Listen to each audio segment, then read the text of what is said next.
আমার সাথে চ্যানেলে আপনাদের সকলকে স্বাগত। আবার একটি নতুন ভিডিও নিয়ে আপনাদের সামনে হাজির হয়ে গেলাম। খুব সিম্পল, খুব সাধারণ, সকলের বাড়িতেই প্রায় হয়ে থাকে। আলু মূলো দিয়ে পালংয়ের শাক। পালং শাক হায়দ্রাবাদের যে কোনো শাকই খুব পরিষ্কার পরিচ্ছন্ন আর খুব সুস্বাদু। এত তাড়াতাড়ি এত সিম্পল একটা শাক রান্না করলাম, আপনাদের সাথে শেয়ার না করে কি পারা যায়? কেটে কুটে পরিষ্কার পরিচ্ছন্ন করে ভালো করে ধুয়ে নিলাম, কারণ শাকের প্রথম পর্যায় হচ্ছে ভালো করে ধোয়া, যেটাকে 4-5 বার জল দিয়ে আমি ধুয়েছি। ধোয়ার পরে কড়াইয়ে তেল দিয়ে কাঁচা লঙ্কা, শুকনো লঙ্কা আর 5 ফোড়ন দিয়ে ফোড়ন দিয়েছিলাম।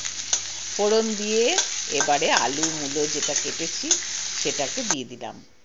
বেশ একটু কড়া করে লাল করে ভাজলাম, যাতে করে মূলোটার গন্ধ এবং আলুটা সুন্দরভাবে তেলের সাথে মিক্স হয়ে যায় আর একটা সুন্দর অ্যারোমা দেয়। সে কারণে একটু কড়া করে ভাজলাম, আর তাড়াতাড়ি নরমও হয়ে যাবে। এরপর শাকগুলো এক এক করে তেলে ওই আলু আর মূলোর উপরে দিয়ে দিলাম। শাক দিতেই শাকের যে নিজস্ব চরিত্র, জল বেরিয়ে পড়বে। তিনি বেশ কিছুটা বেরোলেন।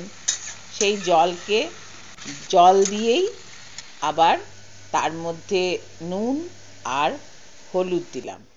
এবার জলের মধ্যে নুন, হলুদ, শাক, আলু, মূলো সব মিলে মিশে একটা সুন্দরভাবে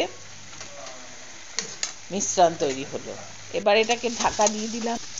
ঢাকা খোলার পরে জল শুকিয়ে গেল, তাকে বেশ করে নাড়াচাড়া করে শুকনো করে নিলাম। খুব তাড়াতাড়ি রেডি হয়ে গেল আলু মূলো দিয়ে পালং শাক। আশা করি ভিডিওটি আপনাদের ভালো লেগেছে। ভালো লাগলে আমার সাথে চ্যানেলটি সাবস্ক্রাইব করবেন, লাইক করবেন, শেয়ার করবেন। ভালো থাকবেন।